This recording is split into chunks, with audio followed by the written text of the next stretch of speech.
You're listening to the Archaeology Podcast Network.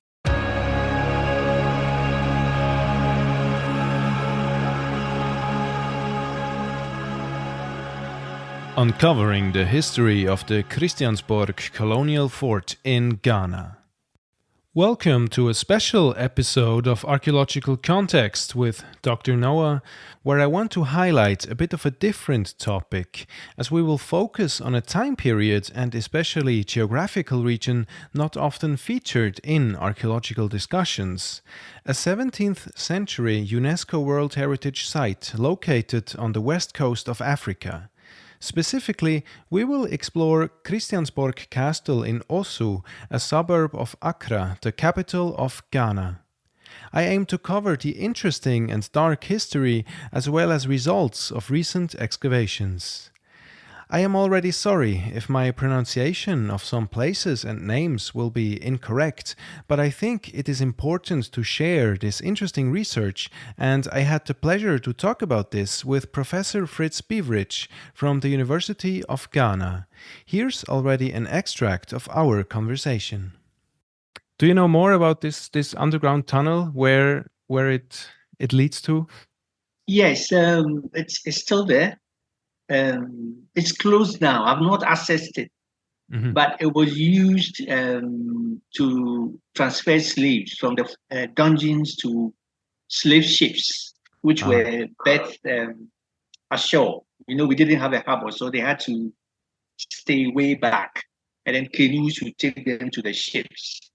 Oh, yeah. And as a security concern, it was easier to travel through these tunnels.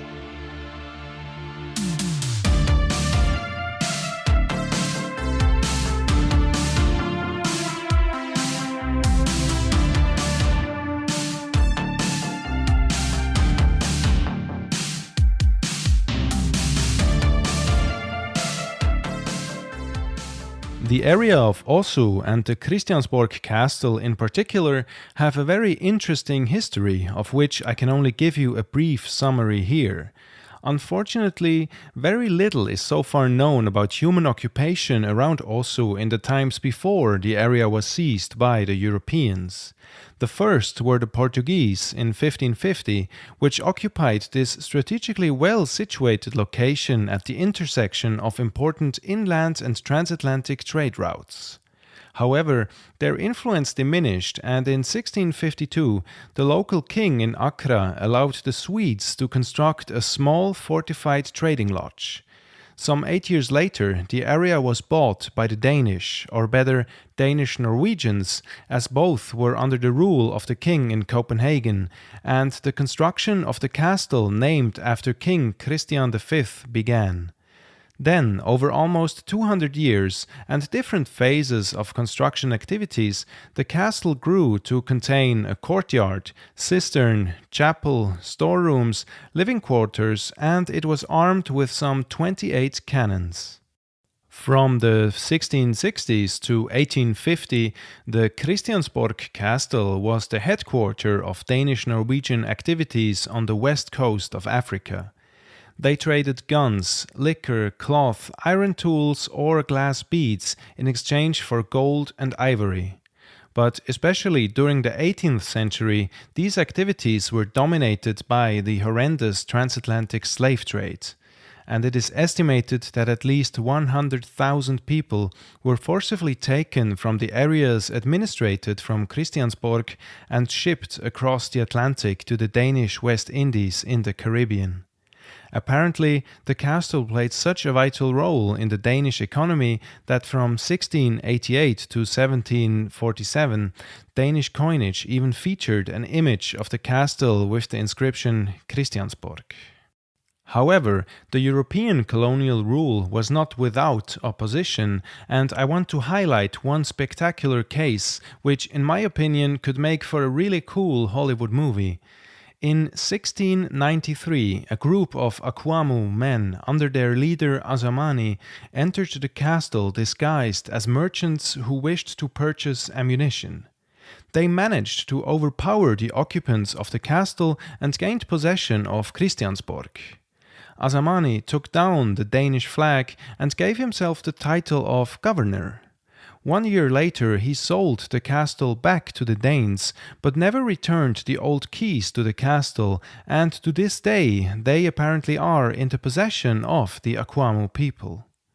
However, the horrific slave trade continued for another century until the abolishment of slavery in Denmark in 1792, or rather the actual enforcement of the abolishment in 1803. Afterwards, the castle lost much of its importance, and in 1850, Christiansborg and all other Danish possessions on the west coast of Africa were sold to the British government. But the suffering of the local population was not over. When they protested new British taxes, the latter responded by shelling the Osu settlement close to the castle with cannon fire. Furthermore, as a security measure, the local population was prohibited from rebuilding their houses. And this ban has been upheld until recently. First, because Christiansborg served as the headquarters of the British colonial state, and then until 2013, the castle was the seat of the Ghanaian government. As a result, the area encompassing Old Osu has remained largely undisturbed since the mid-1850s. However, after the Ghanaian president moved out of Christiansborg Castle, the ban on constructing buildings in the vicinity of the castle has recently been lifted. And the government approved a large touristic development project which includes hotels, shopping malls, and casinos. These constructions will directly impact the hidden archaeological and historical heritage from both the pre-colonial and the Danish-Norwegian periods at Osu. I hope this short overview demonstrates that while much of the history of this castle appears clear through historical and ethnographic sources, less is known about the structures and material culture, especially of the role and relation with the adjacent Osu settlement of the local population next to the castle. However, recent archaeological and geophysical investigations increase the knowledge about historical Osu, as in 2014 the Christiansborg Historical Heritage Project was given permission to begin surveys at the site. They have excavated parts of an extensive pre-colonial settlement consisting of house formations and fireplaces. In addition, they have found a large amount of local and imported objects, like Chinese and European ceramics, alongside local pottery, as well as African and European clay smoking pipes. But for me, highlights have to be a cannon they found, which must have fallen from the castle wall, and apparently they even discovered the entrance to an underground tunnel under the castle. As my guest of this episode informed me, this tunnel connected Christiansborg Castle to the Richter House. Built in 1809, this house is located a few meters north of the castle and served as an auction and slave-holding facility. The house is named after a wealthy Danish merchant who lived in Osu and generated immense wealth selling African slaves to Danish-Norwegian traders and shippers of the Guinea Company in the early phase of the transatlantic trade era. These are all very exciting discoveries, and I am happy to talk about them and more aspects of archaeology in Ghana with my guest, Dr. Fritz Biveridge, Associate Professor at the Department of Archaeology and Heritage Studies of the University of Ghana.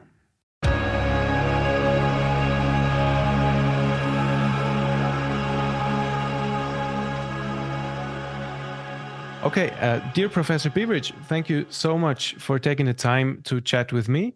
And maybe first, as I'm not familiar with it at all, I wanted to ask you how archaeology and maybe excavations in general are organized in Ghana. Well, in Ghana, much of the excavations that are undertaken are organized by my unit, which is the Department of Archaeology and Heritage Studies. And then the second one, another institution that does excavations, is the Ghana Museums and Monuments Board. They are the institutions set up by government to maintain heritage sites in Ghana, the monuments and other heritage sites in Ghana.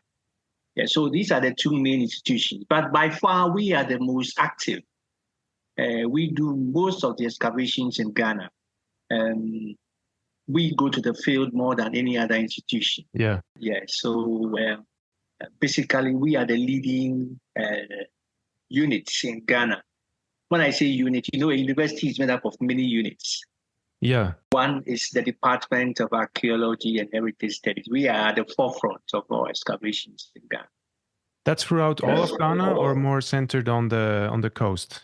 No, all of Ghana. Okay. Incidentally, we are the only university in Ghana that has an archaeology department. Okay. Yes. So what happens is that everything comes back to us. We have to do all the excavations. Yes. Occasionally, some of the mining companies, as part of their mandate, mining is destructive. It destroys the soil. I mean, the archaeological site. So occasionally, some of these mining companies engage us also to do excavations on their behalf. It's part of their cultural assessment policy. We don't just want to destroy sites, but we want to recover our data before the site is finally mined to recover gold or manganese or whatever.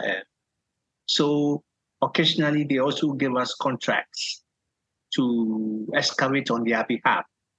They fund everything. Yes. I was wondering how the financing part works. If the state is paying, but you say also the companies have to pay a part. In Ghana, the state doesn't pay. The state, most of the funding comes from private institutions, and then from the university itself. As part of our budget for the year, we have some funding allocated for excavations. Yep. So that is what we use. But the government hardly funds archaeological excavations in Ghana. And then in the past, we used to have some partners also, like NORPAT, the Norwegian group, in collaboration with them. And occasionally, they'll also come here and we work together as a team on some of these sites.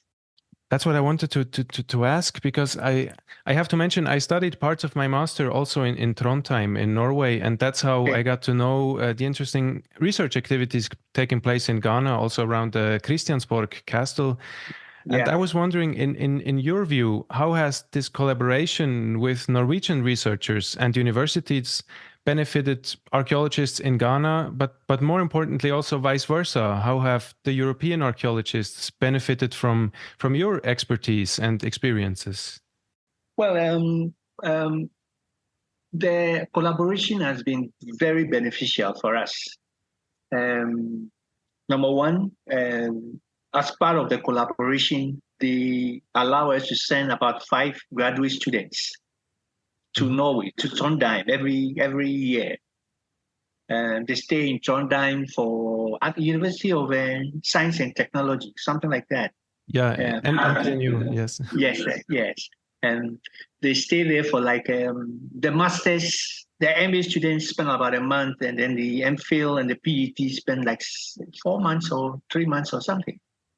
And then they use the laboratory over there and then to analyze some of their materials, especially radiocarbon dating.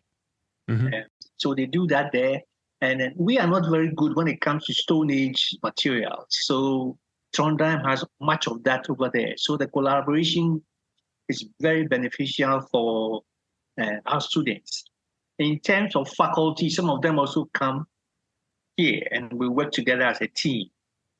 And then the third very important benefits we get from this collaboration is that much of the time when they come and they are going, they give us the tools which they brought, like a drone, GPS, and a few things that they brought. They leave it for us. So in a way, it enhances our work here. It gives us the technical know-how. It gives us the material, the tools to do modern archaeology. So it's been very beneficial. Unfortunately, the collaboration has ended.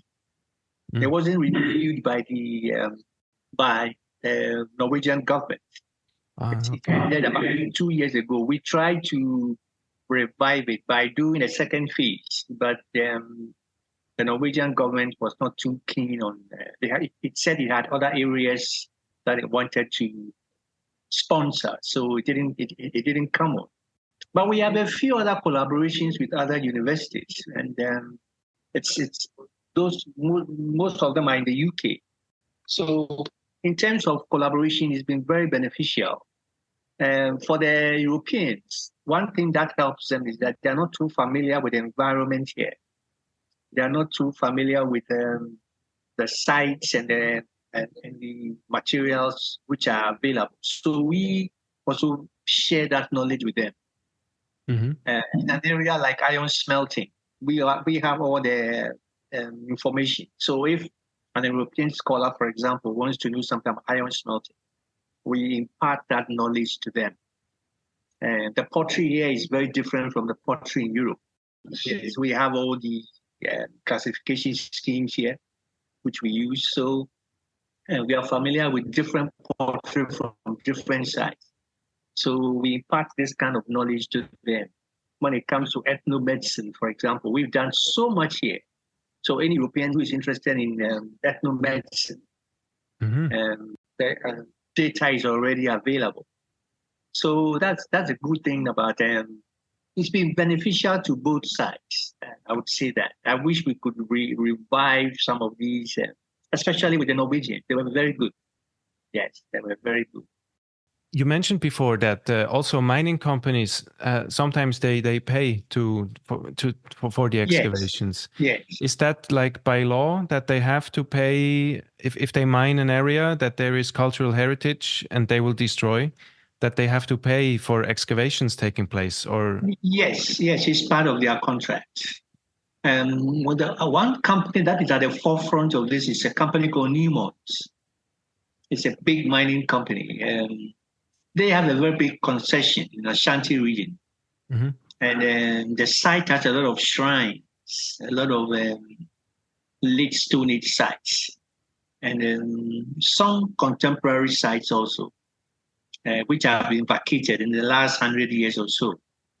So what they do is that they work with faculty members who go and conduct excavations, recover these materials, and write very extensive reports of their finds and before the site is destroyed. They never destroy the site before the excavation. The excavations are always done before. That's very good. That's very good to hear. Yeah. It's better and there are other companies too, not necessarily in mining, but there are some companies too, like those involved with energy. These are mostly foreign companies that come into the country to build plants and other things. Some of them also engage faculty. I remember in the early 2000s, I was engaged in one of there was a company called the West Africa Gas Pipeline, and they wanted to build a plant at Tema. And I went to work on the site and recovered everything before the site was finally destroyed. So some of these companies are also, but they are foreign companies, and it's part of their contract that before they start, cultural assessment study has to be done before they start digging. So they have a small percentage of money which is supposed to be used for this. Yes, it's very important.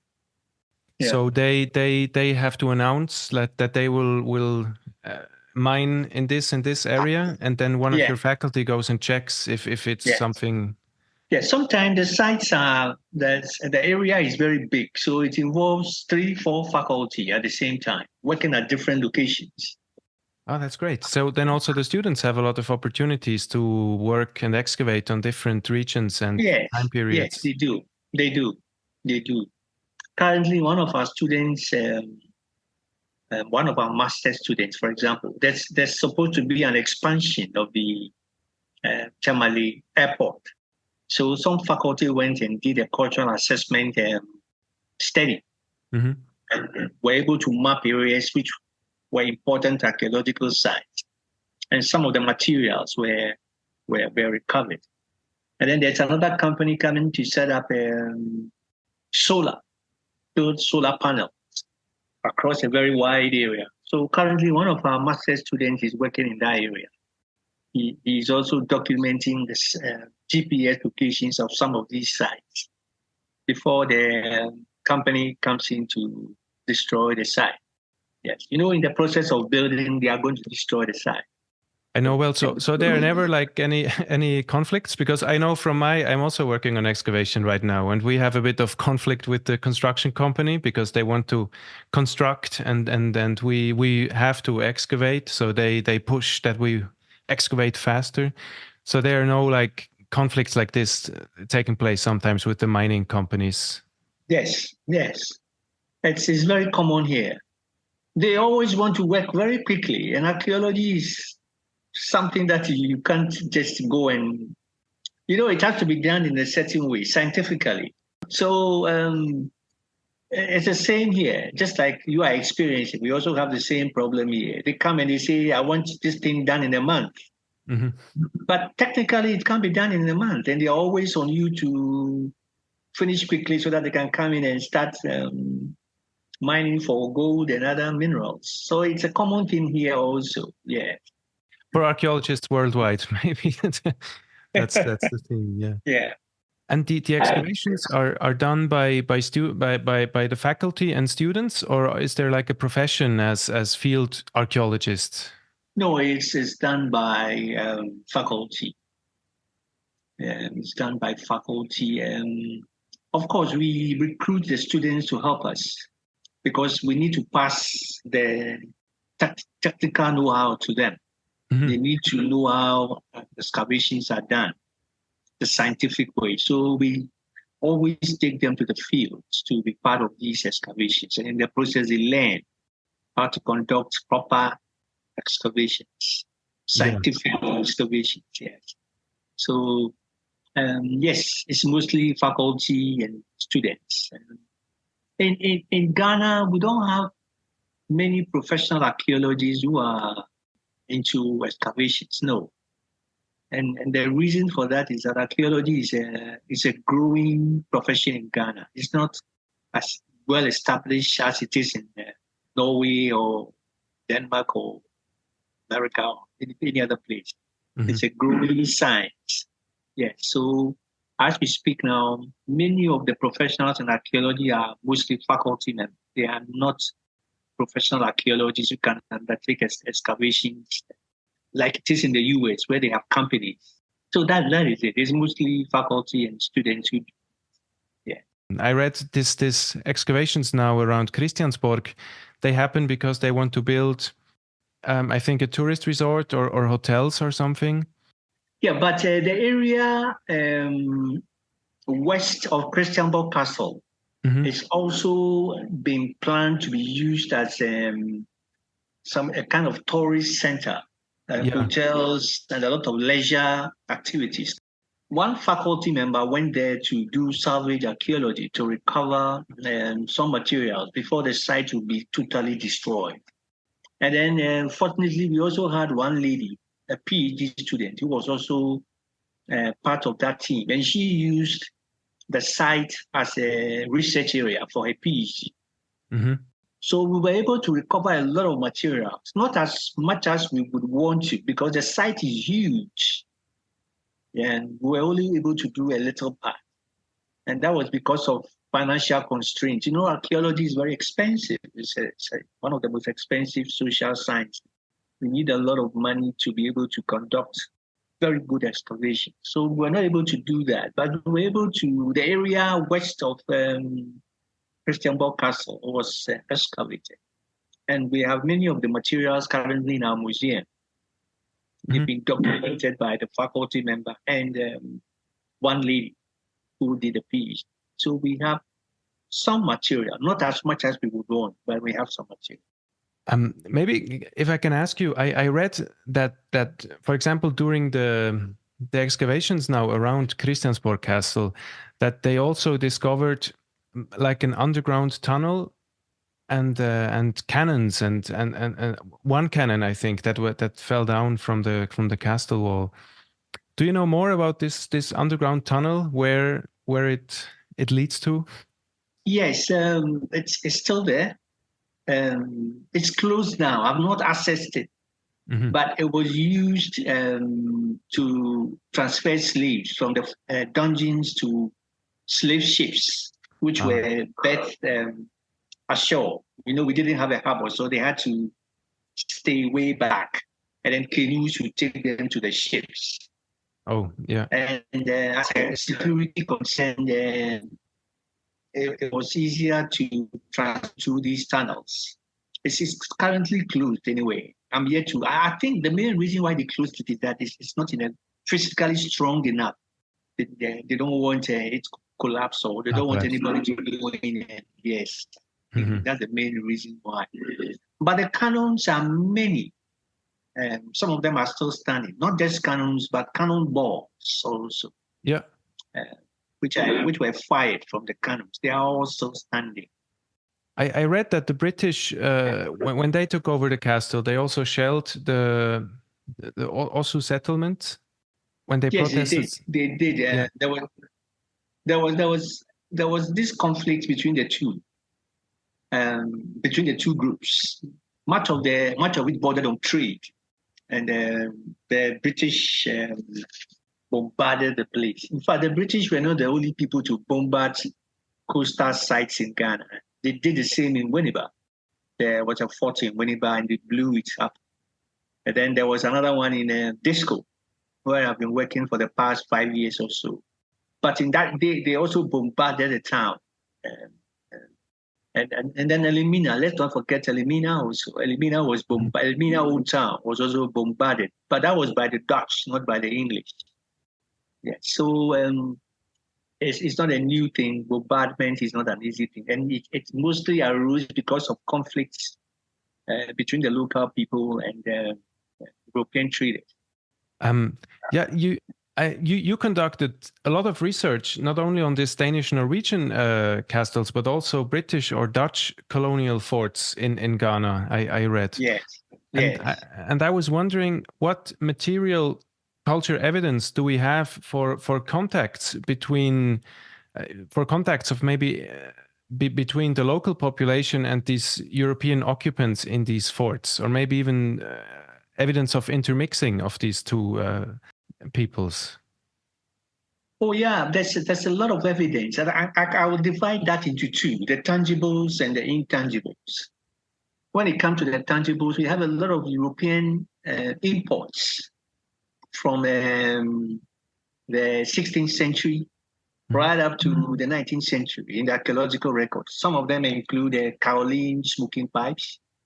These were imported from Holland. And then we had ceramics, different types of ceramics. Some are coming as far back as way back as Japan and China. Okay. And the Dutch were kind of moving around and buying and coming to resell on the Guinea coast. So we have different types of ceramics: porcelain, whitewares, bluewares, and so many of them. And then we also have a lot of Bohemian and Venetian glass beads. These were an integral part of imports from Europe. In polychrome and in monochromes, they are all several. We get them in hundreds at different sites. Then we also have construction materials like nails, like screws, like door locks, window panes, glass window panes. And then another very important material we get in very large quantities is European alcoholic beverages.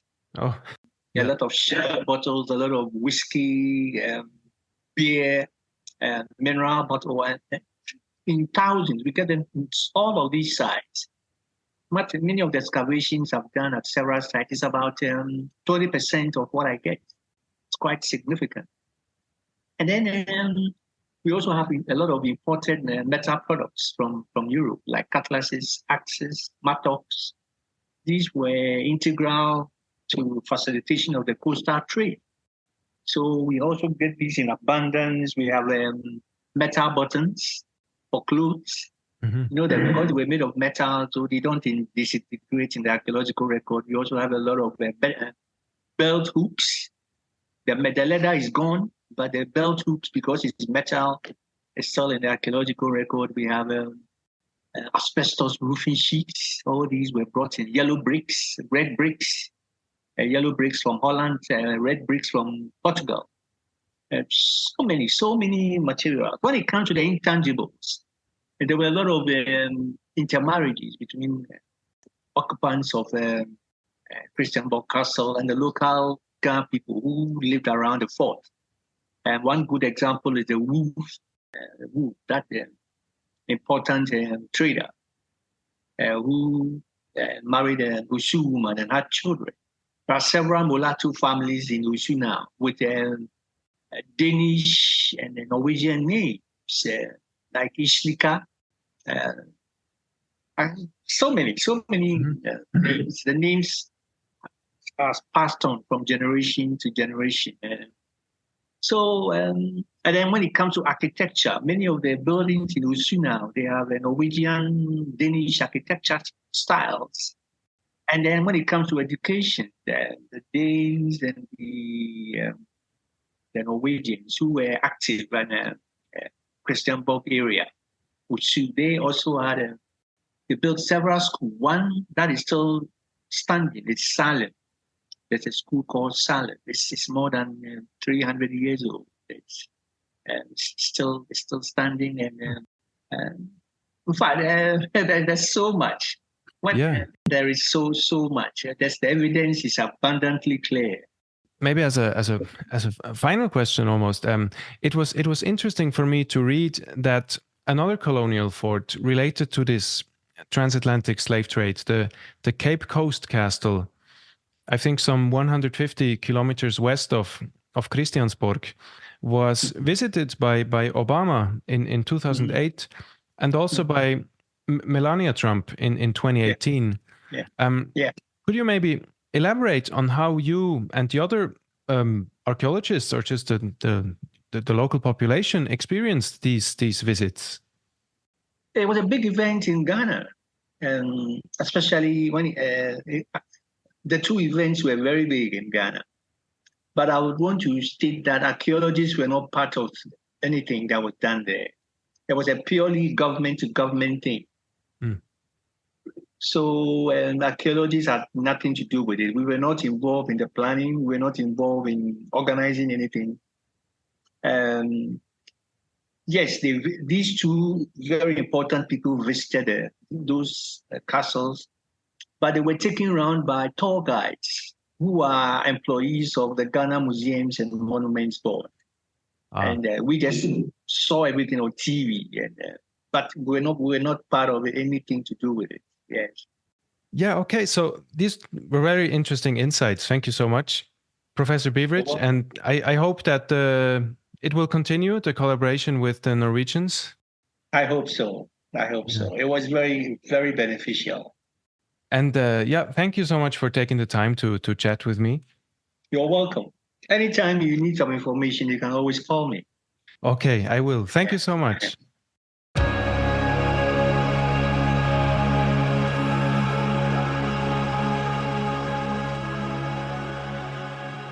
All right, that's it for this episode.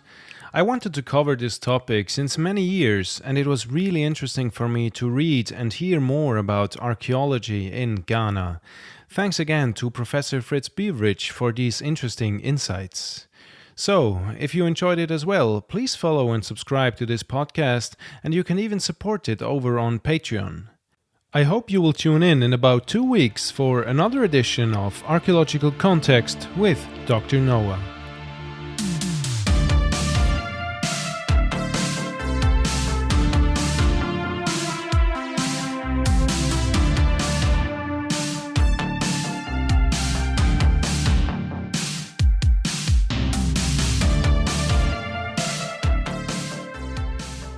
This has been a presentation of the Archaeology Podcast Network. Visit us on the web for show notes and other podcasts at www.archpodnet.com. Contact us at chris@archaeologypodcastnetwork.com.